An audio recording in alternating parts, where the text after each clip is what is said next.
Visibility is not about being loud. It's not about self-promoting, at least not in an uncomfortable sense. So yes, you can self-promote, but really visibility is when people that need to see your work actually see it. So it's about being known in the places where it matters. And if you are waiting for your work to speak for itself, I need you to hear this. Work does not speak. People speak. So it's either you are speaking about your work or somebody is speaking for you. Today we're talking about building visibility at work in a way that is professional and sustainable.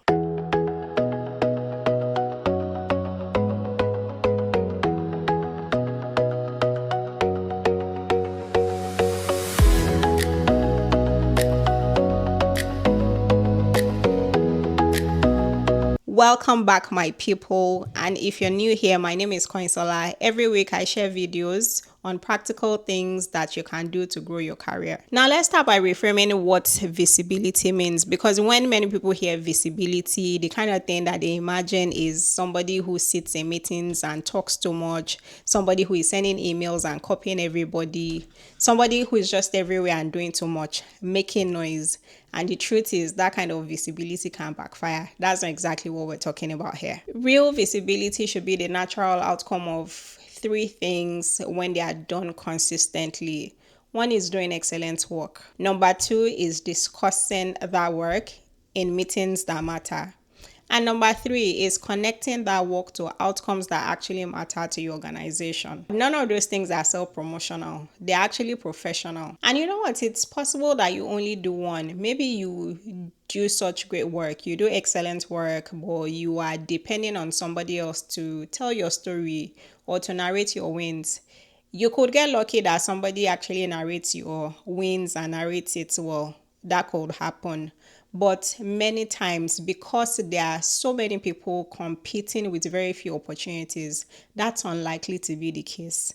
The opportunity will most likely go to somebody who is vocal enough about the things that they are doing and how it's connected to the outcomes of the organization, or how it's connected to outcomes that the organization cares about. One of the ways that people can know you or you can communicate about your work is to speak up in forums that matter. I've said it before that when you don't speak up, people make assumptions about your capacity. So you see those meetings, those town halls, those project reviews that senior leaders are, there are certain things that you can do in those rooms that will just make you memorable. One is to ask a thoughtful question or to make a comment that adds to the conversation. Something that shows that you are present and you are thinking beyond the now. One is sufficient, but just something that's a contribution that they can also take away. Another thing you can do is to frame your updates in an outcome language. So for example, if they ask you something about a project that you are working on, I'll use myself as an example. I'm a project manager. If I'm asked about a particular project, instead of saying, oh, we are just writing requirements or we just finished requirements, I could say something like, we got full approvals for requirements, which keeps us on track to start development next week. It means that we are still on track to deliver by the end of summer and we are comfortably within budget. Same updates, but completely different impression in the way that you frame it. The third thing is that you want to write things down and share them. Written communication leaves a record of how you think, especially when that communication is clear and it's concise. So if you've been in a meeting, write down a clear summary, a decision, action points, why it was taken, how you got there. And lastly, it's very important to build visibility beyond your team. You want to expand your footprint. I've talked severally about joining networking circles within your organization. Aside joining networking circles, there are other ways that you can be visible in working teams that are beyond your immediate team. You want to volunteer for cross-functional projects, something that gets you working with an entirely different team, an entirely different business partner, an entirely different leader.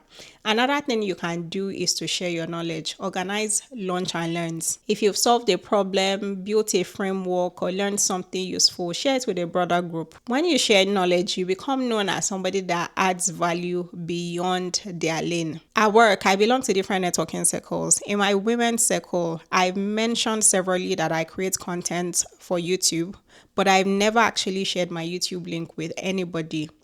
However, I have volunteered to take the team on a topic that people have unanimously agreed that they would like to be taught on. After taking that topic, do you think that I won't find at least one person who would on their own be interested in subscribing to my channel without me trying to persuade them? I also want to say raise your hand for high visibility work. When there's a presentation to senior leadership, when there's a working session with executive sponsorship, or when there's a project that senior people care about, volunteer to contribute. Even a supporting role on a high visibility project will put you in proximity of senior leaders who would eventually know your name, and not just your name, your face as well.